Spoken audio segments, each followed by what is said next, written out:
Atos 3:1. Certo dia, Pedro e João estavam subindo ao templo na hora da oração, às 3 horas da tarde. Estava sendo levado para a porta do templo, chamado Formosa, um aleijado de nascença, que ali foi colocado todos os dias para pedir esmolas aos que estavam no templo. Vendo que Pedro e João iam entrar no pátio do templo, pediu-lhe esmola. Pedro e João olharam bem para ele e então Pedro disse: olhe para nós. O homem olhou para eles com atenção, esperando receber deles alguma coisa. E disse Pedro: não temos prata e não temos ouro, mas o que tenho, isto lhe dou. Em nome de Jesus Cristo, Nazareno, ande. Segurando pela mão direita, o ajudou a levantar-se. Imediatamente os pés e os tornozelos do homem ficaram firmes. E de um salto pôs-se em pé e começou a andar. Depois entrou com eles no pátio do templo, andando, saltando e louvando a Deus. Quando todo o povo viu-o andando e louvando a Deus, reconheceu que ele era o mesmo homem que costumava mendigar, sentado à porta do templo chamado Formosa. Todos ficaram perplexos e muito admirados com o que tinha acontecido. Espírito Santo de Deus, nós clamamos ao Senhor para que transforme essa palavra agora em vida no nosso coração.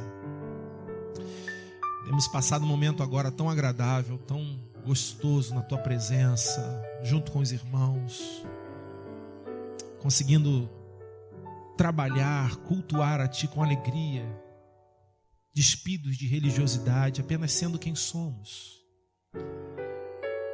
Mas, Pai querido, nós queremos que tudo isso faça sentido também para o Senhor. Porque podemos estar reunidos neste lugar, falando do Senhor, cantando para o Senhor, e o Senhor não está nesse lugar. Então, Deus, nós queremos que o Senhor faça-se presente.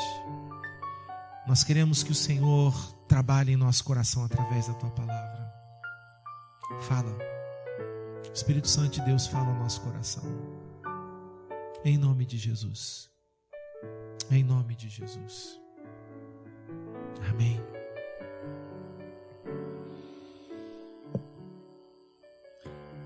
A igreja se tornou, ao longo dos anos, tão fria e tão calculista quanto qualquer repartição ou qualquer agrupamento, juntamento de pessoas. Quando a gente anda do portão para fora da igreja, nós nos deparamos com os grupos sociais. Nós nos deparamos com os vários grupos sociais que formam toda essa camada da sociedade em si. Quando você vai no seu trabalho, você tem um grupo social no seu trabalho. Quando você está na sua família, forma-se outro grupo social dentro da sua família. E o que marca um grupo social?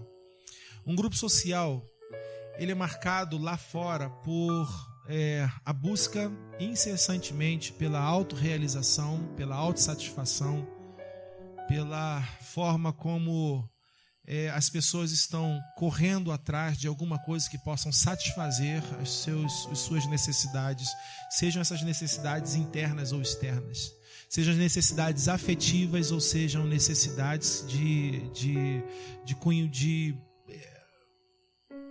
físicas, materiais. Alguns trabalham incansavelmente para conseguir conquistar. Alguns se submetem a outros incansavelmente para conseguir ser aceito. Os grupos são formados dessa forma. Poucas vezes nós encontramos lá fora alguém que não olhe para si mesmo, mas esteja olhando para o outro no afã de ajudar o outro. E muitas vezes até esse ato de ajudar o outro, por trás tem alguma coisa. É como em tempo de política. Ninguém te oferece a ajuda que oferece a você no tempo da política, fora desse tempo. As pessoas já esperam esse período de eleições para conseguir de alguém alguma coisa. E as pessoas já estão dispostas a ajudar, não simplesmente porque você pediu ajuda, mas porque espera e quer alguma coisa em troca. uma sociedade hedonista, uma sociedade que busca incessantemente o prazer. Uma sociedade que paga alto para poder encontrar o prazer. No meio disso tudo, encrostado nisso tudo, arraigado nisso tudo, está a igreja. A mesma igreja que o Senhor diz que vocês são a luz do mundo e vocês são o sal da terra. O Senhor pega a sua igreja, coloca exatamente no meio desse mundo, na expectativa de que essa igreja possa apresentar a esse mundo a forma correta de como se vive. O Senhor olha para a sua igreja e Ele diz: olha, agora que vocês abriram o coração, que eu cheguei à vida de vocês, eu quero dizer para vocês que a vida que vocês podem ter é vida em abundância. Eu já falei algumas vezes aqui que nenhum ser humano tem vida além da vida. Nenhum ser humano tem vida dobrada, nenhum ser humano tem vida como o gato, que tem, né, naquela história que diz que o gato tem quantas vidas? 7 vidas, né? Mas não dizem que o ser humano tem 7 vidas, ou 2 vidas, ou não fala sobre isso. A vida que nós temos é a vida que nós temos. Então, quando o Senhor está dizendo para a gente: eu vim para que vocês tenham vida e tenham essa vida em abundância, Ele está dizendo, não é que a vida que Ele vai nos dar vai preencher a vida que nós temos. Ele está dizendo o seguinte: a vida que Ele quer nos proporcionar é abrir os nossos olhos, é fazer com que nós possamos enxergar que a loucura desse mundo, que a corrida incessante e quase insana desse mundo por satisfação pessoal, ela perde a razão de ser quando nós encontramos o que é verdadeiramente a vida. O que é verdadeiramente sentar aos pés de Jesus. Ao nos depararmos com Jesus e com a sua palavra ministrada pelo Espírito Santo de Deus, nós perdemos as forças de tudo e queremos apenas sentar aos seus pés e dizer: Senhor, fala porque eu te escuto. Nós não queremos mais estar simplesmente agitados de um lado para o outro, correndo, desesperados para fazer alguma coisa, exatamente na cobrança que esse mundo faz. Talvez você tenha entrado hoje aqui, ou talvez no momento do louvor, ou no início da palavra, a sua mente possa ter sido roubada por algum momento de você tem que fazer alguma coisa. Amanhã eu tenho que fazer isso. Eu esqueci de falar com fulano de tal. E nós somos suprimidos dessas formas. Nós somos roubados da presença dele. O encontro real com Jesus vai mostrar para a gente que todas as coisas têm o seu tempo determinado. O encontro real com Jesus vai mostrar que muito mais do que aquilo que está ao nosso redor é o que vai dentro. Vai mostrar que as necessidades que nós temos, elas estão muito mais figuradas em algo externo do que na interioridade, na subjetividade, nos meus valores. Há muitas coisas que nós não precisamos, mas nós queremos, porque dentro da gente diz: eu preciso disso. A mídia comercial, ela faz isso. Você conseguiu comprar um telefone da hora, mas no mês que vem o seu telefone já não é mais da hora. O da hora agora é aquele que anda sozinho. Deu para entender? E isso mexe com o ser humano, porque na televisão passa o tempo todo dizendo: você precisa disso para ser feliz.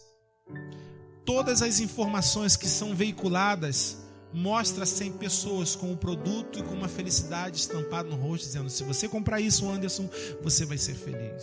Se você tiver isso, Anderson, você vai ser feliz. Se você for assim, você vai ser feliz. E nós trazemos isso para a nossa vida.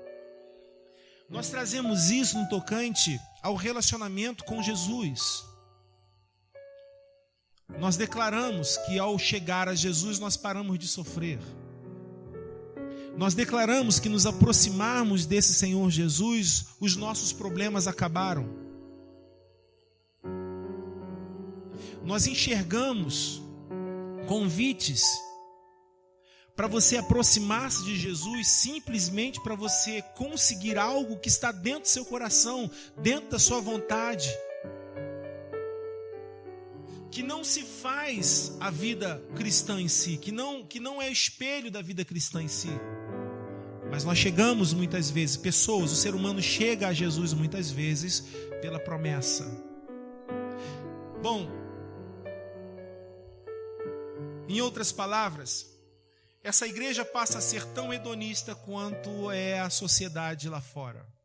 Essa igreja passa a estar dentro de uma igreja buscando o seu prazer e a sua satisfação própria, e ela paga qualquer coisa por isso, quanto lá fora.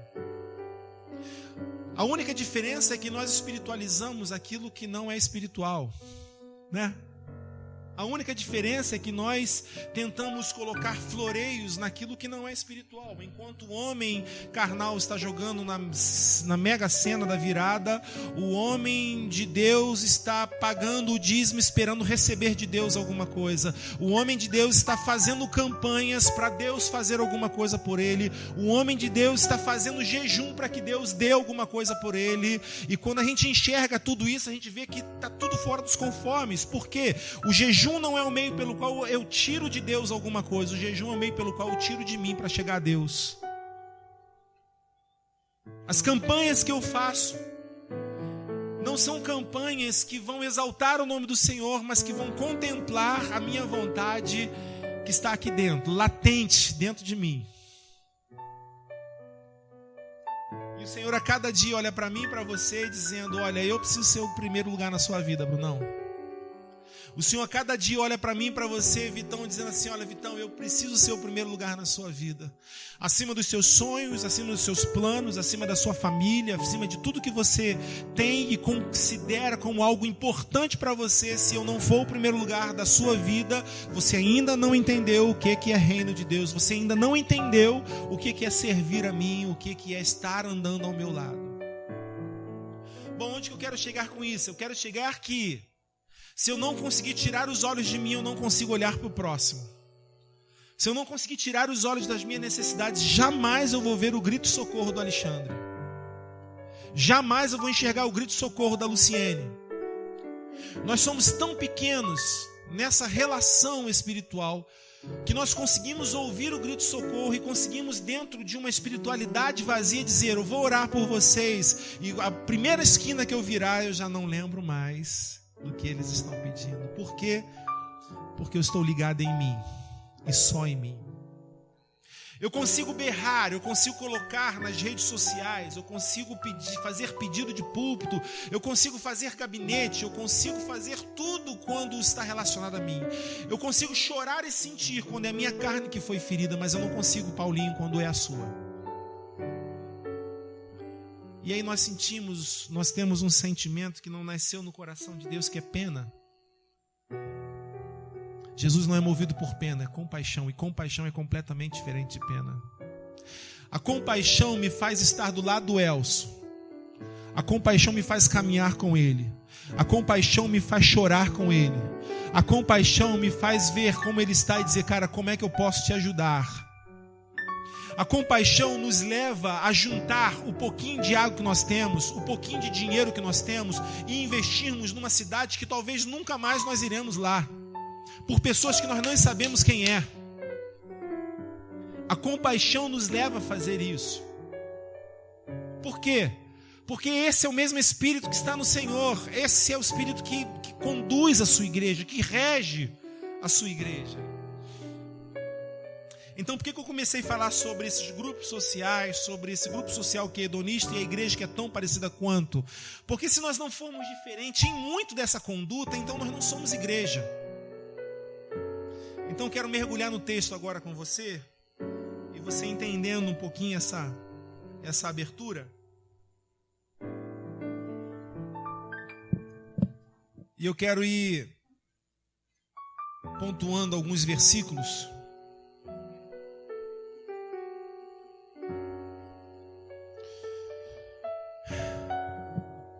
Há uma passagem que nós conhecemos, onde Pedro e João estão entrando no templo, às 3 horas da tarde, para orar, como de costume. Era o horário da oração, era o horário onde eles se reuniam no templo para orar. Está ali na porta desse templo, que se chamava Formosa, né? Está sentado ali um coxo de nascença que é colocado naquele lugar todos os dias para pedir esmola. Pedro e João entram naquele local para orar e se deparam com aquele homem sentado. O homem já não levanta a cabeça, o homem já não tem a sua cabeça erguida, e eu imagino que as suas mãos estão levantadas para lhe pedir esmola. E eu imagino ele com a cabeça parada, olhando os pés de Pedro e João parando à sua frente, ele enxergando apenas os seus pés, e no seu interior, no seu coração, deve estar dizendo: agora eu vou receber alguma coisa, eles vão me dar algum trocado, algo, eles vão ser misericordiosos comigo, me dar alguma coisa.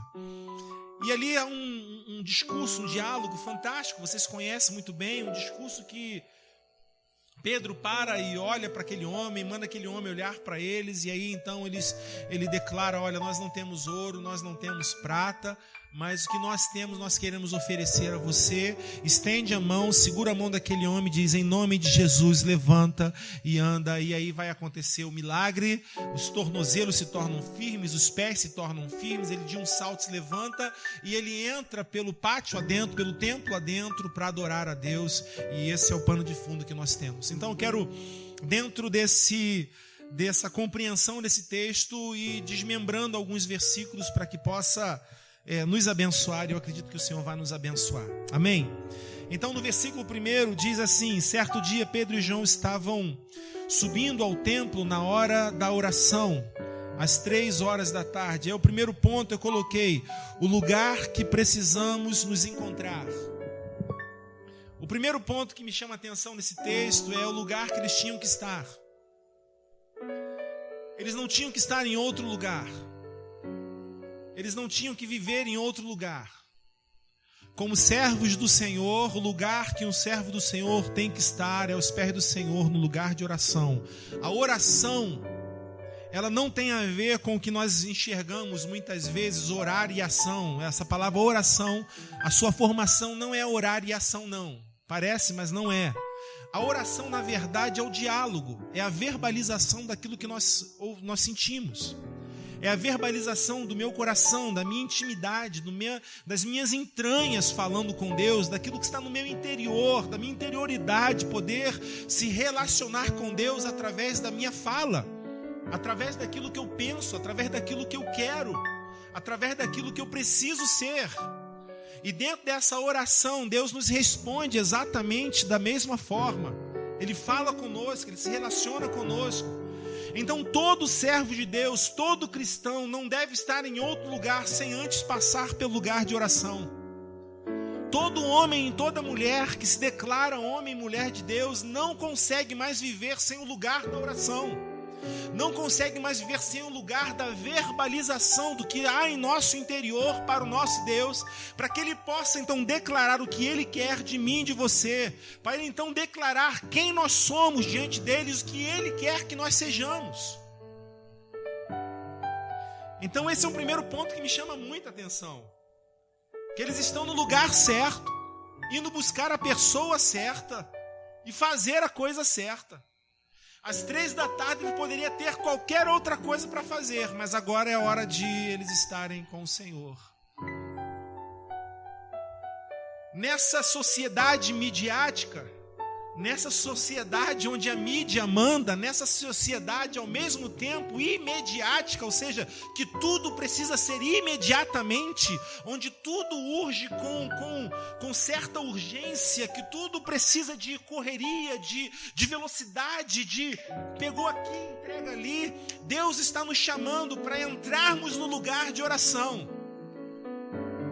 Deus está nos convidando, Bruninho, a sentar aos pés dele novamente, a voltarmos a ter a doutrina dos antigos, a doutrina da oração, a prática da contemplação, a prática do jejum, da adoração, sem ser de pretextos para ganharmos alguma coisa, mas simplesmente porque Ele é o Senhor e nós o encontramos, ou Ele nos encontrou. Então Pedro e João entram por esse lugar, e é nesse lugar que ele tem que estar. no templo na hora da oração. Precisamos nos habituar a sermos encontrados no lugar da oração, como nós já falamos. Lugar onde Deus quer nos encontrar. Deixa marcado, por favor, esse texto. E vamos comigo a Mateus capítulo 6. Volte um pouquinho. Mateus 6, versículo 5. Amém? Diz assim: e quando vocês orarem, não sejam como hipócritas. Eles gostam de ficar orando em pé nas sinagogas, nas esquinas, a fim de serem vistos pelos outros. Eu lhes asseguro que eles já receberam sua plena recompensa. Mas quando você orar, vá para o seu quarto, feche a porta e ore ao Pai que está em secreto, e então seu Pai que vem em secreto o recompensará. E quando orarem, não fiquem sempre repetindo as mesmas coisas, como fazem os pagãos. Eles pensam que por muito falarem serão ouvidos. Não sejam iguais a eles, porque o meu Pai sabe do que vocês precisam, antes mesmo de o pedirem. Deus não está precisando de mim, de você, simplesmente de uma prática de religião. Eu já vivi muito tempo da minha vida levantando às 3 da manhã para orar. E eu confesso, eu não gosto. Mas eu falava, caramba, mas se eu não orar às 3 da manhã, Deus não vai fazer. Quem disse? Onde está escrito isso? Onde está escrito que 3 da manhã a filha é menor? O povo do Japão está orando, irmão. Não antes. Irmãos, Deus não exige de mim, de você, no tocante a Ele, nada que primeiro não saia por prazer, por alegria. Nada. Então, antes da oração de 3 da manhã, Ele quer verdade. Antes da oração que eu vou levantar 3 da manhã, Ele está te perguntando, por que você está levantando às 3 da manhã? Qual é o seu interesse? Se o meu interesse é alcançar a Ele, ótimo, amém, irmão. Se você gosta, manda ver, porque é isso aí. Se o nosso interesse está pautado em cima de alguma coisa que eu quero, Ele está dizendo para você, meu filho, eu sei que você precisa. Eu conheço as suas necessidades. Eu sei de tudo que você precisa. E vocês que são maus sabem dar boas coisas aos filhos de vocês, quanto mais eu sei dar boas coisas aos meus filhos. Então Ele está dizendo para mim e para você, apenas confie. Tenha vida comigo e confie. Quando a gente lê esse texto de Mateus, a gente enxerga algumas coisas interessantes, porque esse povo está orando, gente. Esse povo está orando. E quando vocês orarem, não sejam como os hipócritas. O que é hipocrisia? Hipocrisia é aquilo que aparenta, mas não é. Hipocrisia é aquela situação que engana muita gente. Porque vai parecer que vai deixar transparecer que é, mas não é. Só que a questão toda é que Deus conhece o nosso interior. Deus sabe quem nós somos. Por isso que Ele não está exigindo de mim, de você, mais do que nós somos, do que nós somos. Irmãos, Deus não rejeita um coração que está pautado na verdade. Então, as pessoas estão fazendo um sacrifício gigantesco, descomunal, que não vão conseguir cumprir esse sacrifício até o final, porque estão exigindo de si mais do que o Senhor mesmo está exigindo. É quase uma ação de meritocracia, ou seja, se eu fizer isso, eu vou merecer que Deus faça alguma coisa por mim. O sacrifício já foi feito, amém? Amém? O sacrifício hoje que Ele requer de nós é que nós nos vençamos. Apenas esse. Que nós sejamos de verdade e da verdade. Apenas esse. Volte, por favor, ao texto marcado.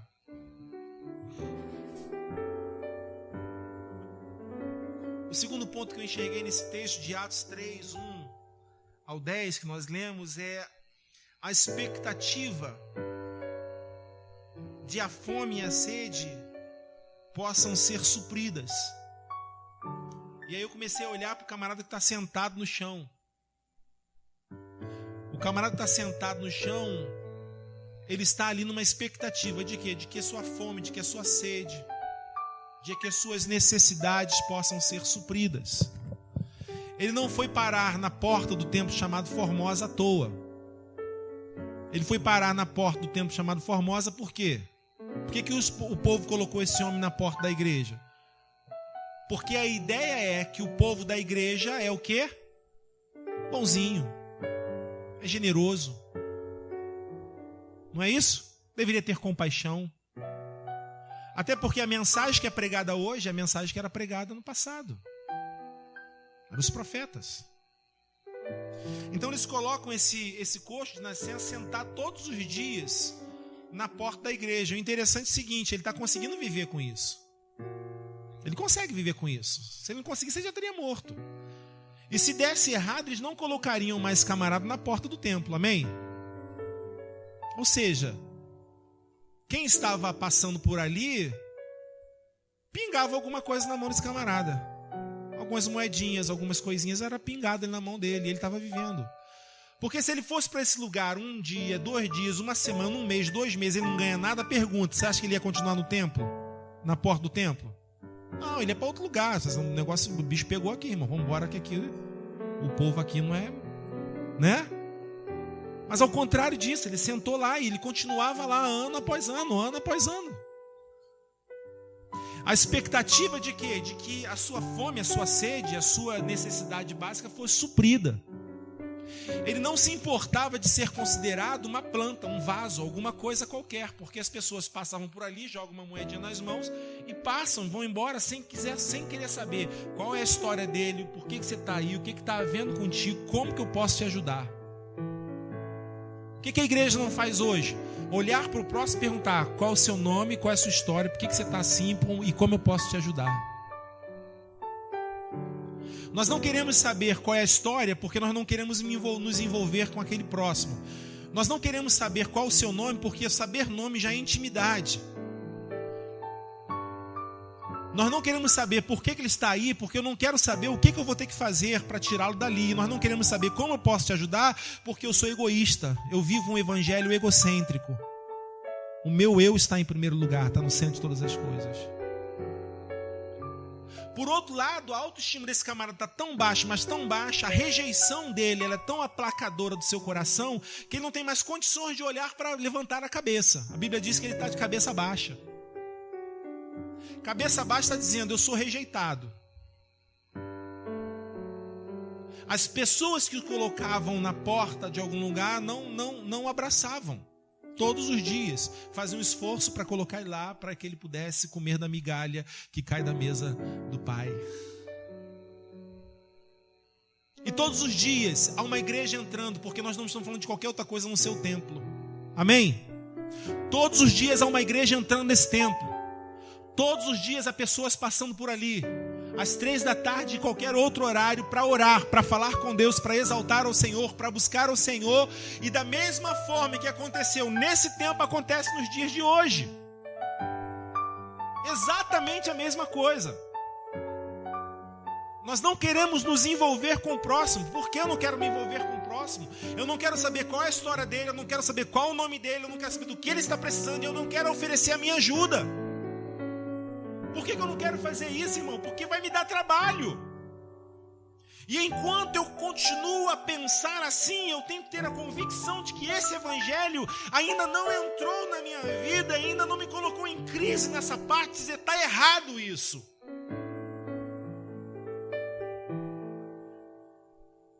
Jesus amarra uma toalha na sua cintura e vai dobrar os seus joelhos para lavar os pés dos discípulos. E eles não compreendem esse ato de servir ao próximo. Pedro fala, o Senhor vai lavar os meus pés, porque lavar os pés era uma honra. O Senhor vai lavar os meus pés? Não. Eu que tenho que lavar os pés do Senhor. Jesus fala, olha, se eu não lavar os seus pés, você não tem parte comigo. Ele levanta-se, acaba de fazer o trabalho e ele diz, vocês sabem que eu sou o mestre e senhor, e eu sou mesmo, de fato eu sou o mestre e senhor, mas eu sendo mestre e senhor, dobrei os meus joelhos para lavar os seus pés, para servir a vocês. Ele olha para essa igreja de 12 pessoas e diz, o que vocês acham que vocês têm que fazer? façam da mesma forma.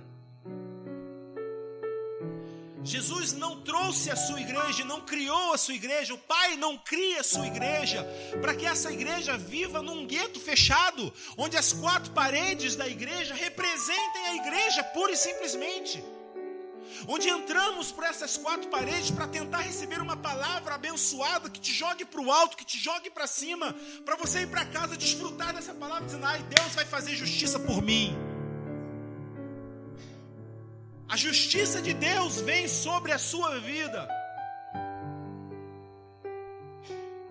quando eu e você somos a igreja que Ele espera que sejamos. Então esse camarada está sentado, pedindo ajuda, sendo levado. E eu botei: por que levaram um coxo para a porta do templo? Nós já falamos sobre isso. O que esperavam dos que frequentavam o templo? Nós também já falamos sobre isso.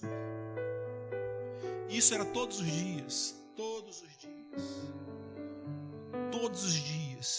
esperando uma migalha, todos os dias esperando o que não iria fazer falta para os outros. Quantos aqui já deram uma esmola alguma vez? Acho que todo mundo já deu uma esmola alguma vez. Quantas vezes você tirou uma esmola, 50, e colocou na caixinha daquele camarada que está sentado na rua? Alguém já fez isso? Agora, quantos meteram a mão no bolso e tiraram uma moedinha que não lhe ia fazer falta e deram a esmola? É ou não é isso? A esmola é aquilo que não vai nos fazer falta. A esmola é aquilo que não vai exigir da gente algum esforço, sim ou não? Irmãos, olhe para mim. O Senhor não te chamou para dar esmola no reino. O Senhor não nos chamou, Anderson, para nós darmos esmola como servos de Deus.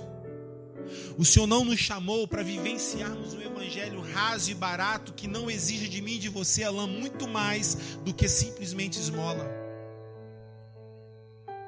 E eu fiquei pensando nisso quando eu estava lendo esse texto. Eu estava lendo esse texto hoje de tarde. Eu fiquei pensando nisso quando eu estava lavando o quintal, jogando água no corredor, levando as sujeiras do cachorro, sabe? Meu filho estava tomando banho de balde, eu lavava e dava uma baldada de água no Luiz Fernando, né? E de repente me chega um áudio do WhatsApp. Já falei isso para vocês. E uma irmã de Governador Valadares, nós não sabemos quem é, mas que colocou um pedido de oração. Nos ajude em oração porque a situação está feia. Nos ajude porque a água está faltando, não sei o quê. E eu todo molhado. No final ela termina o seu pedido chorando. Ela não pede isso, ela pede apenas oração. E naquela hora meu coração foi, arrebatado por isso. Porque eu falei assim, caramba, estou lavando o quintal com água potável. Essa irmã está pedindo oração. Irmão, eu poderia parar o que fosse, entrar no meu quarto, dobrar o joelho e falar: Deus, envia pessoas naquele lugar. Mas Deus não nos chamou para migalha. Deus não nos chamou para simplesmente orarmos. E não estou dizendo simplesmente menosprezando o ato da oração, amém? Mas estou dizendo que muitas vezes a nossa oração ela tem que vir seguida de fato uma ação contundente que vai exigir da gente alguma coisa, que vai exigir da gente mais do que aquilo que não vai me dar trabalho algum, que não vai me fazer falta. E naquele momento falei com a minha esposa, com a Kátia, disse: Kátia, vamos fazer alguma coisa. Mesmo que a gente faça pouca coisa, mas a gente precisa fazer alguma coisa. Nós precisamos nos mobilizar. Vai dar trabalho, mas vamos em frente. E ela falou assim: vamos em frente. Então esse é o evangelho. É o evangelho de saber que vai dar trabalho. É o evangelho de saber que nós estamos envolvidos com esse Senhor que exige de mim, de você, uma entrega total de vida para que Ele use a nossa vida. Nós precisamos entender que a nossa prática de vida é mais do que o que nós lemos agora, de como hipócritas que estão orando nas praças para serem reconhecidos como cristãos. Mas há pessoas do nosso lado sentados pedindo sequer uma esmola. Há situações ao nosso redor que há pessoas morrendo, literalmente morrendo em vida.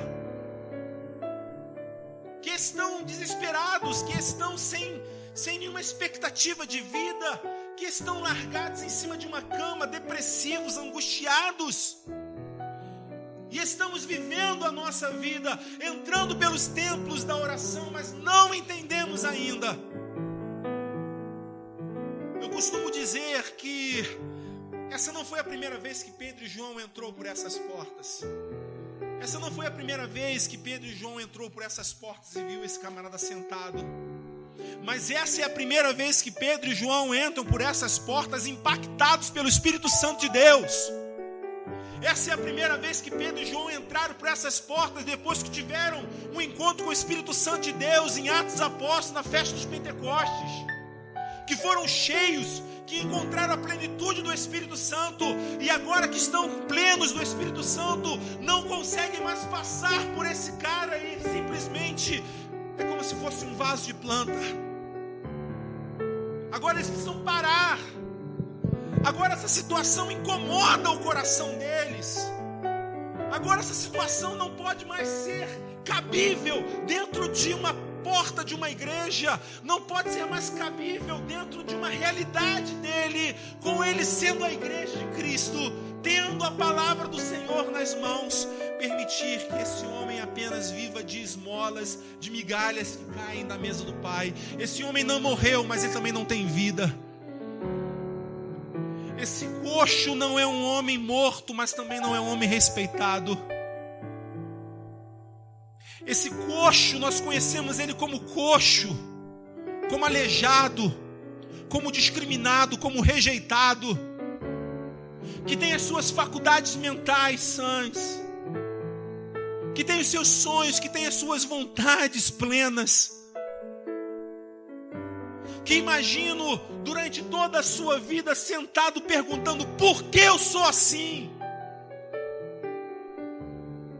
Sem a coragem de levantar a cabeça e vendo os vários pés entrando por dentro da igreja, e muitos nem sequer a migalha deram. Ah, como isso me chama a atenção, irmãos. Mas no terceiro ponto eu coloquei: eles conseguiram enxergar. Eles encontraram com o Espírito Santo de Deus. Eles encontraram com o Espírito Santo de Deus. E isso muda tudo. Quantos podem dizer amém por isso? Isso muda tudo. Louvado seja o nome do Senhor.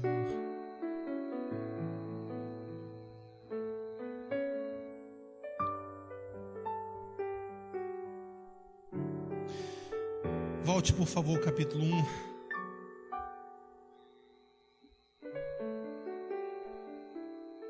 Versículo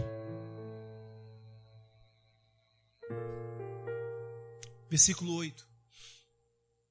Amém?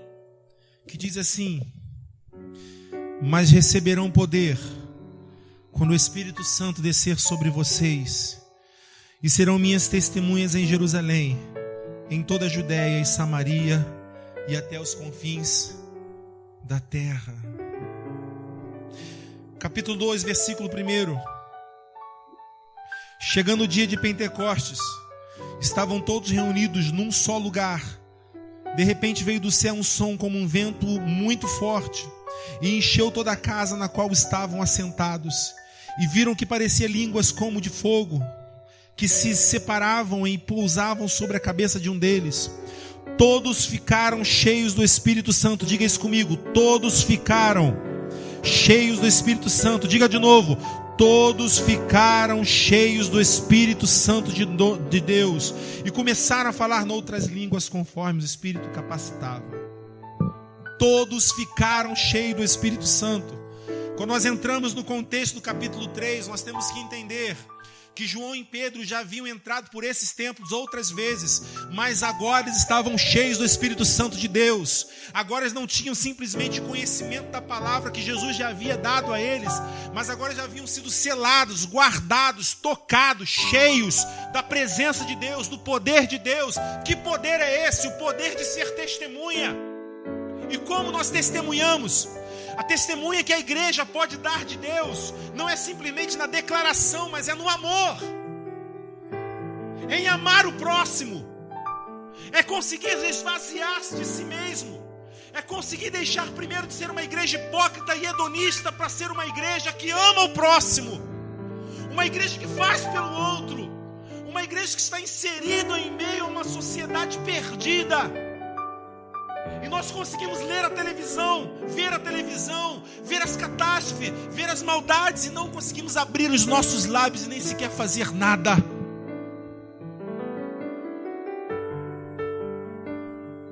Eles olham para esse homem, eles agora conseguem enxergar esse homem. Irmão, enquanto nós não enxergarmos a realidade que está ao nosso redor, nós ainda não fomos impactados. Nós ainda não encontramos. Os drogados, os dependentes químicos da Jacutinga precisam nos incomodar. Não incomodar e dizer, Senhor, tira daqui e leva para outro lugar. Não, Senhor, como nós podemos fazer? Eu costumo dizer que hoje estava chovendo, mas em domingos, que a noite está tranquila, que a tarde está muito boa, nós estamos entrando para a igreja. Irmão, você não tem noção de como é que o meu coração aperta quando eu olho para essa rua.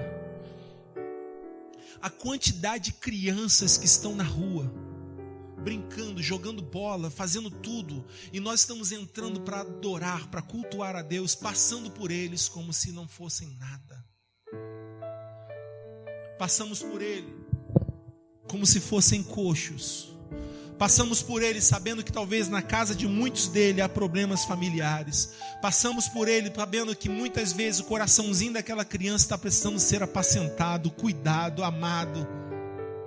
E passamos por ele simplesmente porque estamos indo para a igreja para cumprir uma escala, ou então porque você vai pregar, ou porque você vai cantar, ou porque você está acostumado a ir para a igreja no domingo. Irmão, seria essa igreja dá trabalho, amém? Mas quem é que disse para você que o Senhor não nos chamou para trabalhar? Quem é que disse para você que Ele disse que a nossa vida seria fácil? Ele não nos chamou para passar a mão na nossa cabeça, para nos amenizar os sofrimentos. Pelo contrário, Ele nos chamou para sofrer em seu nome. Ele nos chamou e nos convidou para pagarmos o preço em seu nome.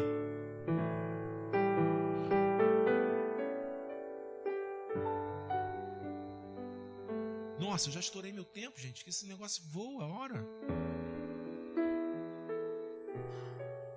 E agora? Não posso.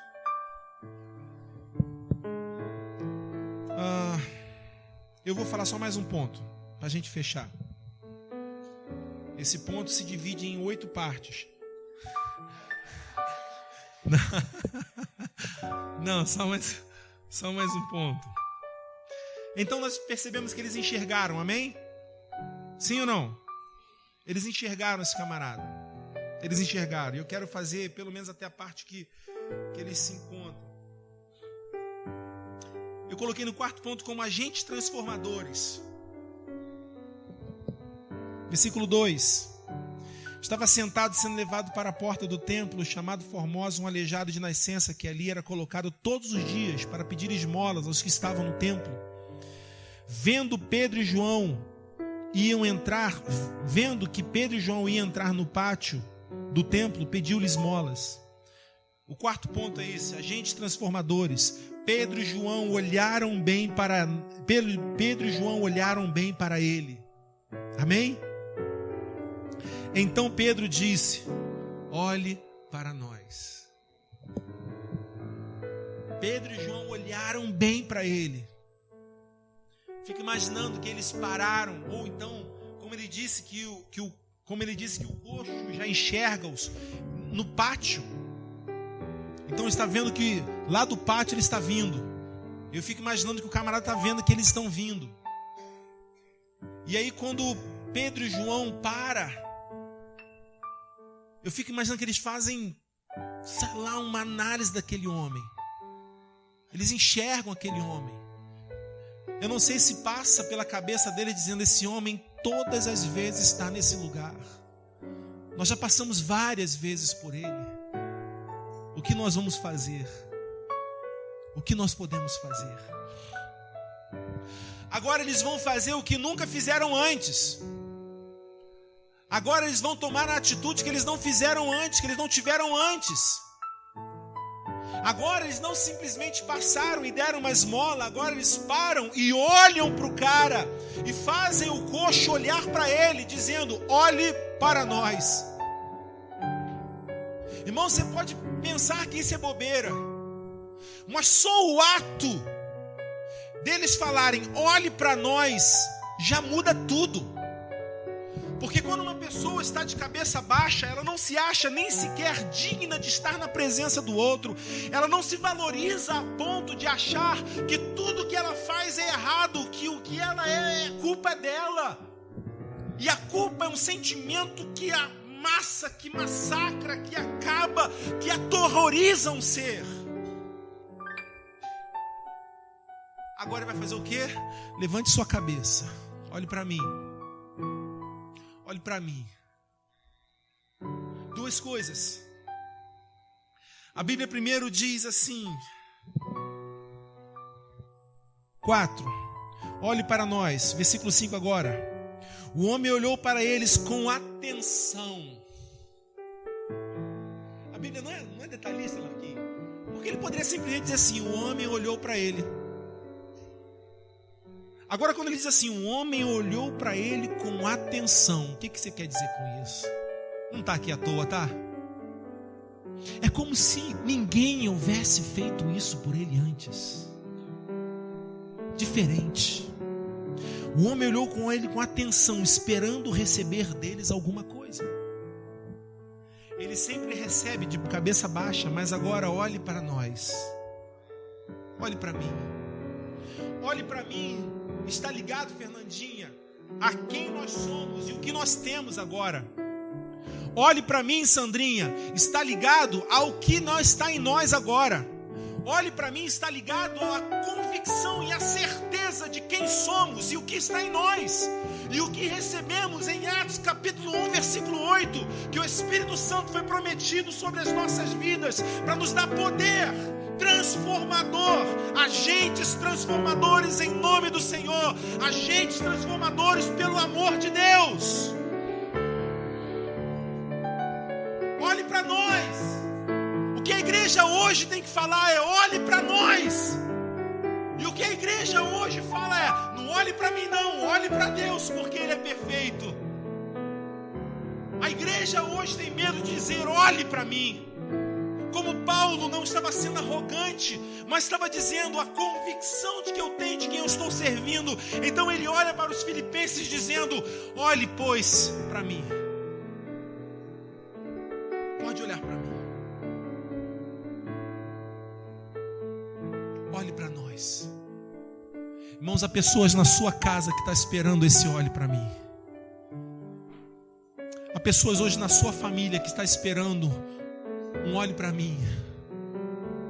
Não está esperando a esposa rabugenta que está brigando com o marido porque o marido foi beber e você veio para o culto, e quando você chega em casa, você chegou em casa e arrebentou tudo. Irmão, isso não é isso, não é isso, não é isso, não é isso, não é isso. É olhe para mim. Por quê? Porque o Espírito Santo de Deus está sobre você. Não é darmos de detetive procurando encontrar erros. Onde eu vou encontrar erro? Há pessoas doentes, há pessoas que estão precisando de uma igreja, que estão precisando que a igreja seja a luz do mundo, que estão precisando que a igreja seja de fato o sal da terra. Olhe para nós. O primeiro ato é esse. O primeiro ato divide-se em dois atos. O primeiro ato é o ato deles olharem para o alvo deles. E o segundo ato é o ato de olhe para nós. A igreja não age por si só. A igreja não age sem direção. A igreja não age sem alvo. Quem vai dar o alvo para a igreja é o Senhor, o dono da igreja. Aqueles homens passaram diversas vezes por esse camarada e não enxergaram esse camarada, mas agora Deus mostrou esse camarada para eles. E eles pararam e olharam bem para eles. Primeiro ato.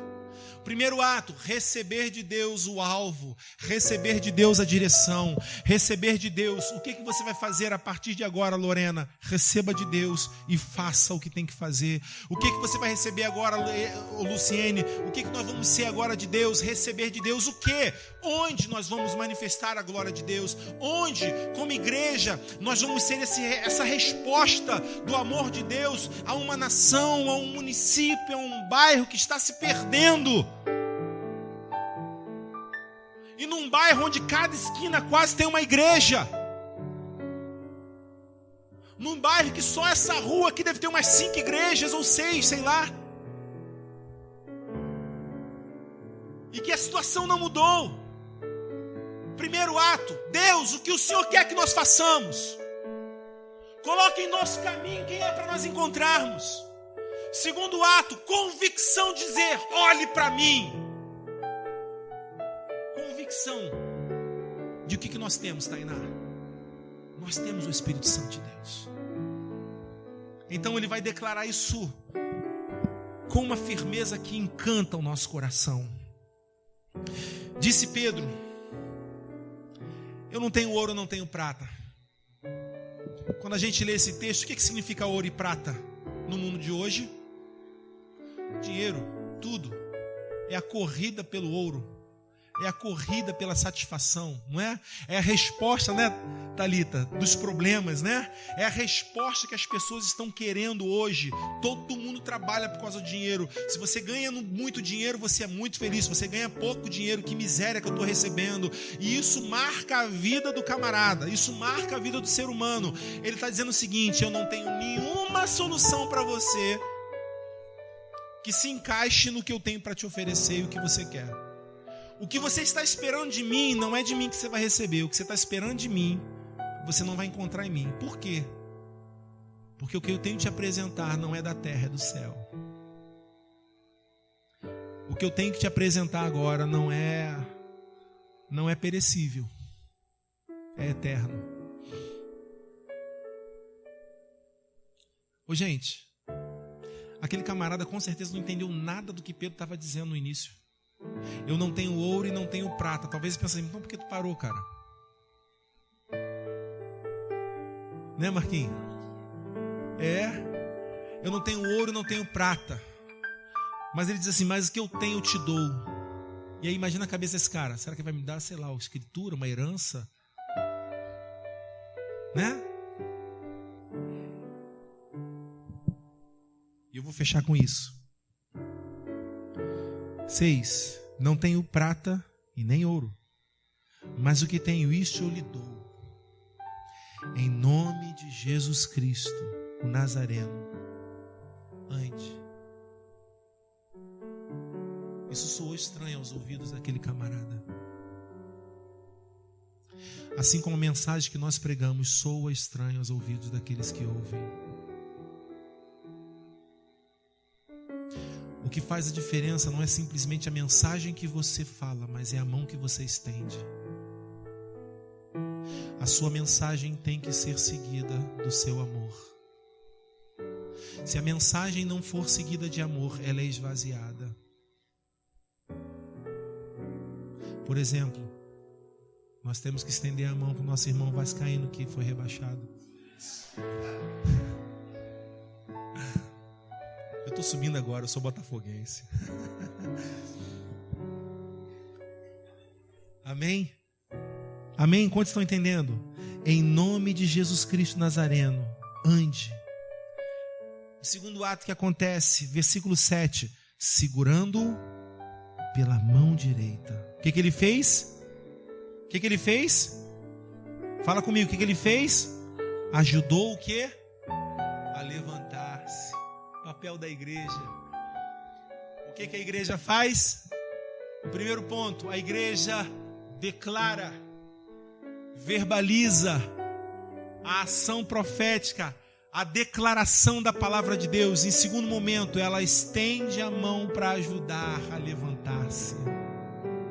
Não adianta nós pregarmos a mensagem de Cristo e ir embora, Fernandinha. Não adianta eu pregar a mensagem de Cristo, Cláudio, e ir embora.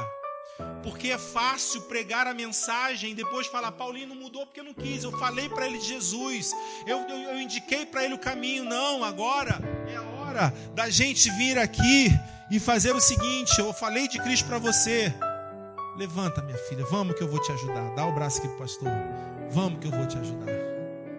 E ela fica envergonhada assim mesmo, entendeu? Mas ela olha para a igreja, tá vendo? Não é? É ou não é? É. Entendeu? Esse é o papel da igreja: estender as mãos, chamar, dar trabalho, Israel. Mas se não for isso, não é igreja. Amém. Curve sua cabeça, vamos orar ao Senhor. Hoje nós estamos agradecendo a Ti pela Tua palavra, pela ministração que vem ao nosso coração, que chama a atenção a gente, que nos leva, Deus, a enxergar esse Evangelho com os olhos do Senhor e não com os olhos do que declararam ser o Evangelho. Nós não queremos ser esvaziados, nós não queremos ser simplesmente esvaziados do Senhor, mas ser cheios do Senhor, esvaziados dos conceitos mundanos. Ajuda-nos, ó Deus, a estarmos vivendo neste mundo, mas não nos isolarmos dele, porque é nele que nós precisamos manifestar a graça de Deus. É nele que nós precisamos apresentar o amor do Senhor. É nele que nós vamos pregar o Evangelho e ao mesmo tempo estender para que algo aconteça. Ó Deus, em nome de Jesus, que as nossas inquietações, que as nossas dores, que os nossos problemas, os problemas familiares, Pai, hoje nós queremos colocar em Tuas mãos, na convicção de que Tu fazes muito mais do que a gente. Nós queremos cuidar do Teu reino, como a Tua palavra diz, buscarmos o Teu reino, buscarmos a Tua justiça, a Tua vontade e confiarmos que o Senhor vai fazer todas as outras coisas. Pai, então em nome do Senhor Jesus Cristo, nos ajude a confiar nisso, nos ajude a mergulhar de cabeça em tudo isso e entender, ó Deus, que o Senhor sabe muito mais do que nós. Em nome de Jesus, cura o nosso coração, cura o nosso interior, cura-nos, para a honra e glória do Teu nome, para a honra e glória do Teu nome. Que a igreja possa dizer amém. Você pode aplaudir a Ele com uma forte.